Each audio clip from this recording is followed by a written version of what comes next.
Ember awoke to a distant roar, like a great wind. Her dreams, usually warm and bright, had taken on the chill of ice and azure.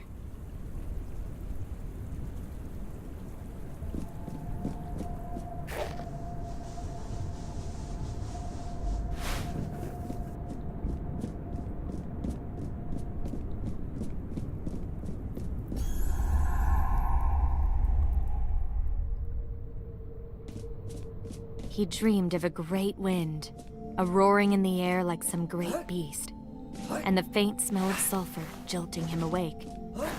Rime's dreams were restless, filled with dancing fires and a bright, almost blinding light. He was the last in a long line of heroes, the lone defender of the castle in the heart of this kingdom of ice. Rime lowered the drawbridge of his castle. As to what it guarded against, he realized he had no idea.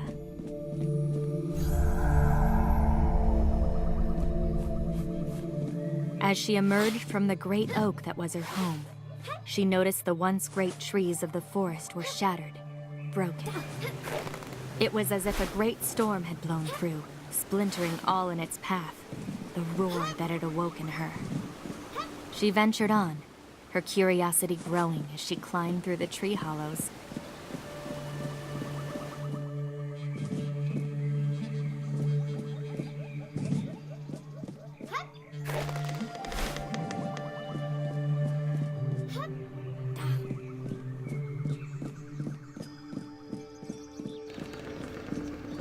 There was a growing chill in the air, and the branches stirred in the wind.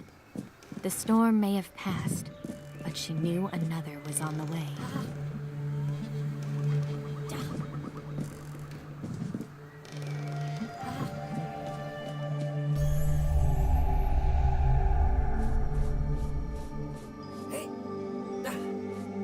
The permafrost was melting.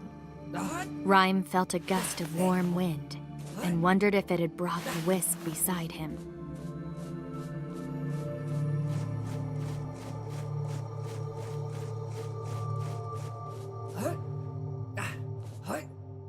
The winds had melted the ice bridges, causing new drops and chasms. But Rime could still use the cold to his advantage.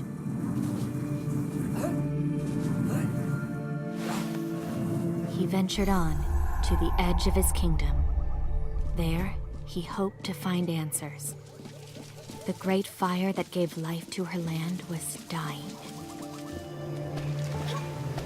Fissures had cracked open tunnels in the cliffs, and great jets of sulfur erupted from the ground. Yet she knew she could use these to her advantage.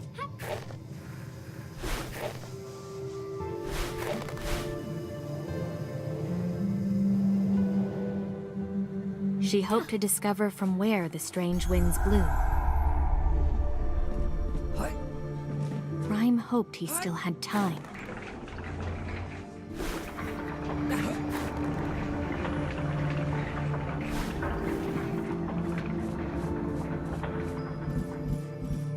He passed the gates of his kingdom and found new tunnels revealed by the melting of the ice.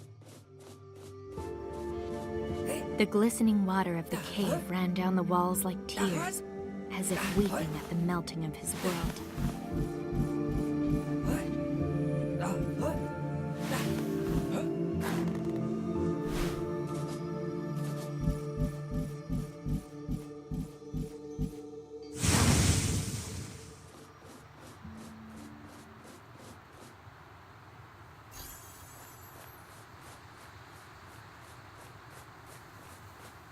Both stepped on the bridge together, matching each other's steps.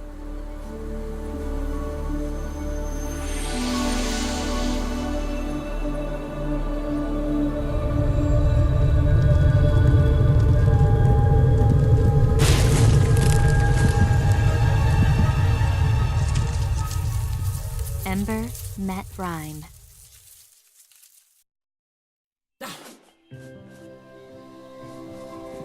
A shimmering barrier separated them. On either side of this barrier, each carried their world with them.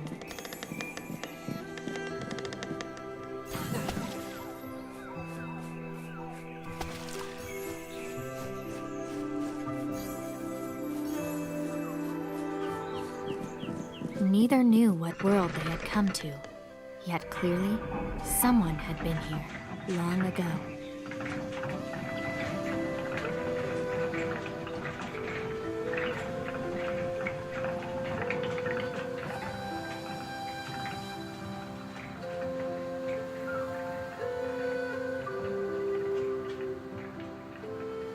As they rode across the sky, the two caught sight of a great castle in the distance. And over it, a dark shape soared into the air and was gone. Perhaps there at the castle, they would find answers to what threatened their worlds. Buoyed by Ember's warmth, they rose and descended when Rime's chill fell upon them.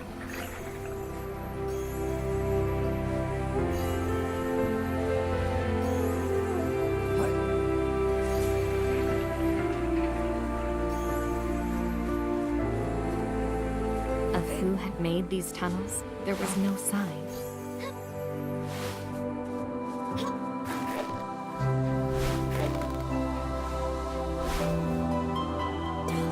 Only by working together were they able to move forward.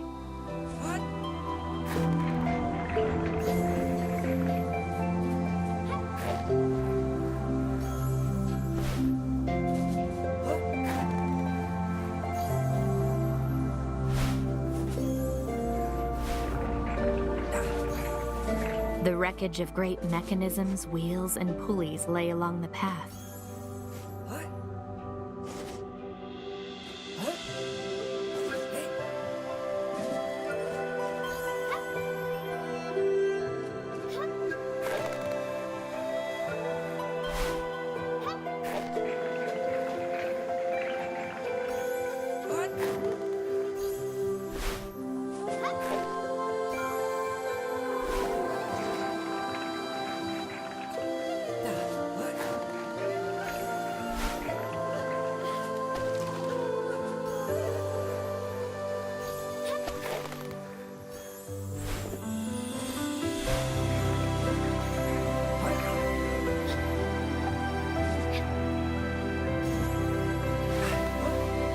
More structures lay ahead, forgotten in the overgrowth. Yet the road had been built with purpose in mind.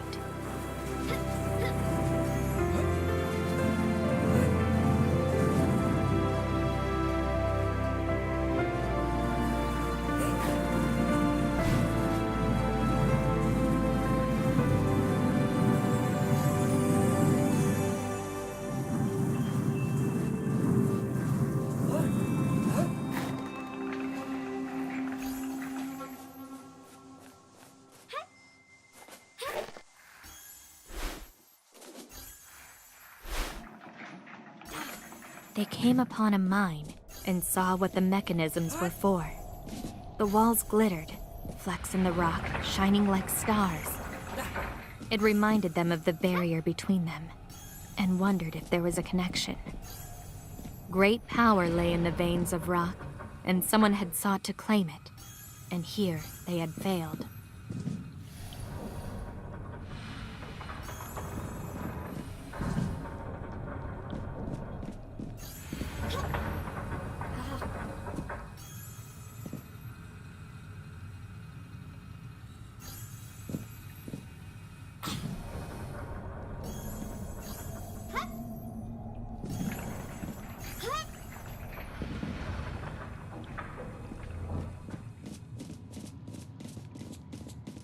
No matter whether touched by cold or warmth, they noticed the ore held its color.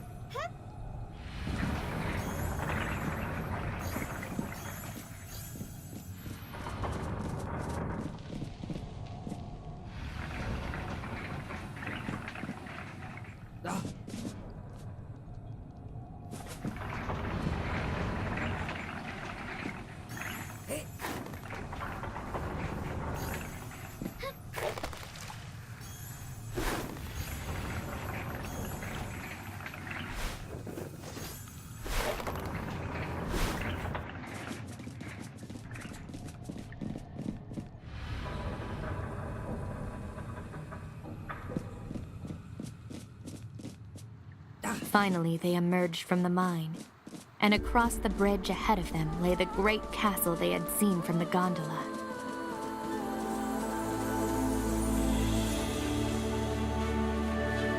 And so, side by side, but with a chasm between them, Ember and Rime came to the castle gate and opened it together.